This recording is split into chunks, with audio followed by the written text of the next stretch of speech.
373장 찬송하겠습니다. 찬송가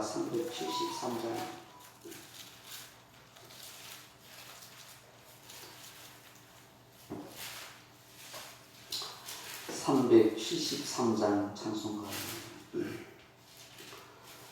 고요한 바다로 조정 향할 때 주에게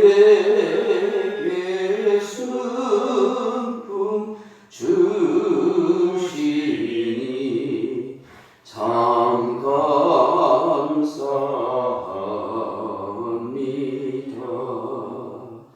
금물결이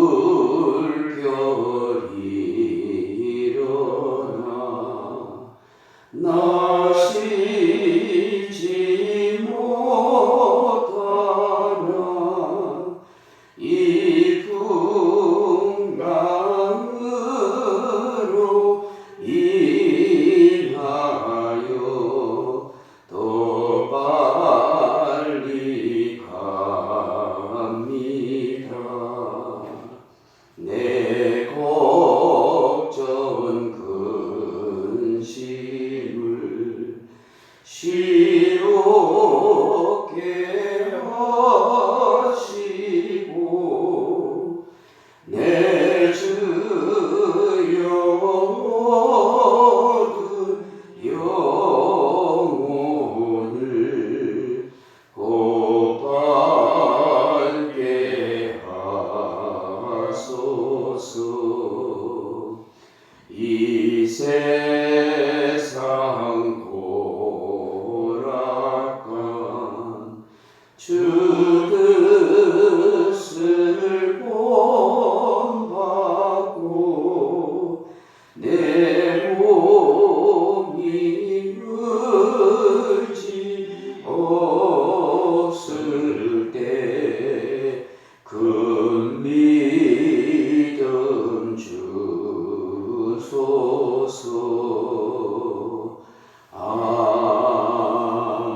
아멘.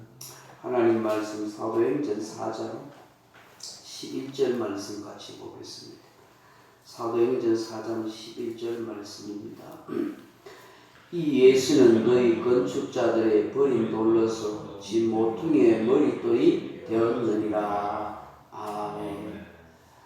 사랑하는 성도 여러분, 인간의 삶은 취함과 버림으로 이루어진다고 해도 과언이 아닙니다.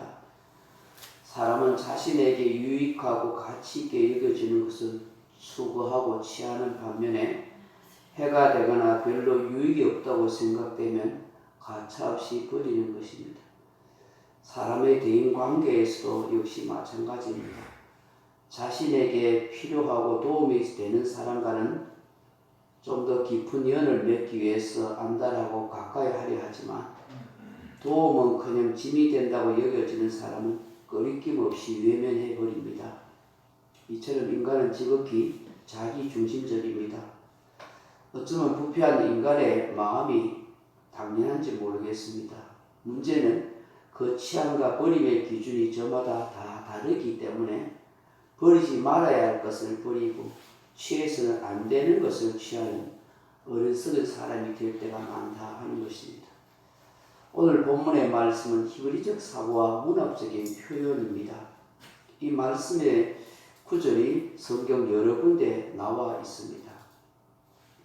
우리가 알다시피 사울왕 시대에 다윗이 블레셋의 거인 장수인 골리앗을 물리치고 이스라엘을 구원해내었습니다. 이라 이스라엘의 스타가 되었죠. 그런데 여인들의 노래가 이 사울왕의 신기를 건드렸습니다. 사울이 죽인 자는 천천히요, 다윗이 죽인 자는 만만이라는 이 노래 때문에 사울왕이 일순간에 그 다윗을 자기의 정치적인 동반자요 사회로 여기는 것이 아니라 정치적인 라이벌로 생각합니다. 그 후 사울왕은 끊임없이 다윗을 죽이려고 합니다. 다윗은 사울왕의 칼날을 피해 광야로 피신 생활을 오랫동안 했습니다. 그런 세월을 오랫동안 보낸 후에 드디어 살왕이 죽고 난 뒤에 유다 지파의 후손으로 다윗이 이스라엘 왕이 되었습니다.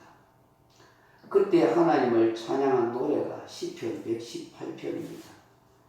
이스라엘 백성들이 절기 때 성전에 올라갈 때마다 부르는 노래 중에 하나가 시편 118편이기도 합니다. 그런데 시편 118편 22절로 23절에 보면 이런 구절이 있습니다. 건축자의 버린 돌이 진 모퉁이의 머릿돌이 되었나니 이는 여호와께서 행하신 것이요 우리 눈에 기이한 바로다. 여기 다윗이 노래하는 건축자는 사울 왕을, 그리고 건축자가 버린 돌은 다윗 자신을 가리키고 있습니다. 사울 왕은 자신을 이스라엘 건축자로 여기고 있었습니다. 적어도 이스라엘 왕국을 세우는 건축자로 여긴 것입니다. 그런데 그 왕국을 세우는데 다윗이 걸림돌이 된다고 생각했습니다. 신하들의 만류와 심지어 자신의 아들인 요다까지 그렇게 만류했지만 다윗을 끝까지 추격해서 죽이려 했습니다. 군사 수천 명을 동원해서 광야를 이잡듯이 뒤져서 집요하게 다윗을 추격했습니다. 그러나 하나님은 이스라엘의 건축자로 스스로 여긴 사울왕을 패하고 버리십니다. 오히려 버린 돌처럼 이리저리 떠돌아다니며 힘겹게 살아가던 다윗을 이스라엘을 세우는 모퉁이의 머릿돌로 삼으셨다 하는 것입니다. 다시 말해서 이스라엘이라는 왕국의 주축돌을 다윗을 통해서 삼으신 것입니다. 다윗의 신실한 믿음과 올곧은 삶과 흔들림 없는 그 신앙 중심, 수용처럼 맑은 그 영혼 위에 하나님은 이스라엘 왕국을 세우게 된 것입니다.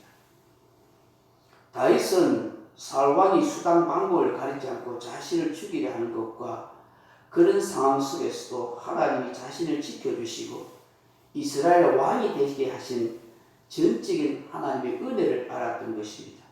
이런 깨달음을 가졌기에 다윗이 건축자가 버린 돌이 진 모퉁이의 머릿돌이 되었나니 이는 여호와께서 행하신 것이고 기이한 일이라고 찬양하지 않을 수 없었던 것입니다. 지금도 이스라엘 나라에서는 다윗을 이스라엘 나라를 세운 주축돌이라 그렇게 생각합니다. 그래서 이스라엘 나라 국기를 보면 다윗의 별을 크게 그려놓고 있는 것을 보입니다. 다윗의 때로부터 천년의 세월이 지난 유다 지파의 후손으로 오신 예수님을 유대교 지도자들은 예수님을 배척하고 심지어 죽이려 하였습니다. 그때 예수님께서 마태복음 21장에서 악한 농부의 비유를 말씀하시면서 그들의 잘못된 행동을 지적합니다. 그러면서 너희 성경에 건축자들의 버린 돌이 모퉁이의 머릿돌이 되었나니 이것은 주로 말미암은 것이 우리 눈에 기이한도다 하는 함을 읽어본 일이 없느냐라고 그렇게 예수님이 이 시편 118편 22절 3절의 말씀을 인용하여 유대인 지도자들을 힐난했습니다. 건축자들의 버린 돌은 바로 예수님 자신을 일컫고 있는 것입니다. 유대교 지도자들은 스스로 이 땅에 하나님의 나라를 건축하는 건축자들이라 생각했습니다. 이스라엘 왕국을 세우는 건축자들이라고 생각합니다. 자신들의 안목에서 볼 때는 예수님은 갈릴리 나사렛에서 빈민 출신이요 내세울 것 없는 그런 하나님 나라의 해방꾼처럼 여겼을 것입니다.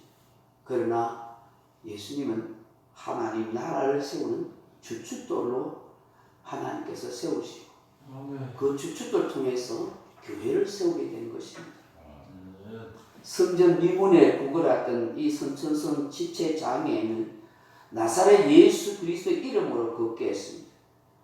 베드로와 요한이 솔로몬의 행각에서 수많은 사람들에게 거침없이 예수 그리스도의 부활과 복음에 대해서 설교했습니다. 이 일을 몹시 싫어했던 유대교 지도자들은 결국 사도들을 붙잡아 지금 신문하고 있습니다. 너희가 무슨 권세와 누구의 이름으로 이 일을 행하였느냐라고 말합니다. 그때 베드로가 너희가 십자가에 못 박고 하나님이 죽은 자 가운데 살리신 나사렛 예수 그리스도 이름으로 이 사람이 건강하게 되어 너희 앞에 섰느니라고 담대하게 외칩니다. 그리고 오늘 본문 10편 118편 22절 23절의 말씀을 인용하여 외칩니다. 당신들이 버렸고 당신들이 십자가에 못 박아 죽였던 그 예수 그리스도가 바로 하나님 나라를 세우는 주춧돌이요 이스라엘 왕국의 진정한 주춧돌이라고 말씀하고 있는 것입니다. 예수 그리스도의 진리, 그 생명, 그 사랑이 아니고서는 구원의 집을 세울 수도 없고 하나님 나라에 들어갈 수도 없다 하는 것입니다. 사도 바울은 에베소서 2장 20절에서 교회의 세워짐을 이렇게 말씀합니다. 너희는 사도들과 선지자의 터 위에 세우심을 입은 자라 그리스도 예수께서 친히 모퉁이 돌이 되셨느니라. 베드로 사도도 베드로전서 2장 6절 7절에 보라 내가 택한 보배로운 모퉁이 돌을 시온에 두노니 그를 믿는 자는 부끄러움을 당하지 아니하리라 하였으니 그러므로 믿는 너희에게 보배이나 믿지 아니하는 자에게는 건축자들이 버린 그 돌이 모퉁이의 머릿돌이 되고라고 하십니다. 예수님께서 우리 신앙의 본질이요 핵심이요 중심이라고 말씀하는 것입니다. 교회도 예수 그리스도 위에 세워진 교회라고 말씀하는 것입니다. 이 새벽에 우리가 함께 기도해야 할 것도 바로 그겁니다. 주님, 우리의 신앙이 진정한 모퉁이 될 주춧돌이 되시는 예수님 위에 세워지게 하시고 우리의 교회도 예수 위에 세워져서 하나님의 나라를 이루어갈 수 있도록 도와주옵소서. 버린 건축자의 버린 돌과 같은 예수님을 통해서 하나님의 교회가 세워지는 것처럼 나 또한 건축자들이 버린 것처럼 내세울고 없고 부족함이 없고 지혜롭지 못한 인생이지만 주님이 나를 통해서 교회를 세워가는 역사적 그런 은혜가 있게 해 주옵소서라고 기도할 수 있기를 주님의 이름으로 축원합니다. 명령과 선포합니다. 1. 나는 주님의 은혜로 모든 일에 날마다 점점 더 좋아지고 있다. 나는 오늘부터 다른 사람을 비난 원망하거나 비판 판단 정죄하지 않겠으니 나는 하나님 다음으로 나를 사랑한다. 나는 나를 사랑한다. 교만은 도약이 있다. 그 어떤 경우에도 감사합니다. 나는 내 안에 살아계신 예수님 때문에 행복하다. 있을지어다 그대로 되니라 좋았더라. 아멘. 제 기도하시다 돌아가시기를.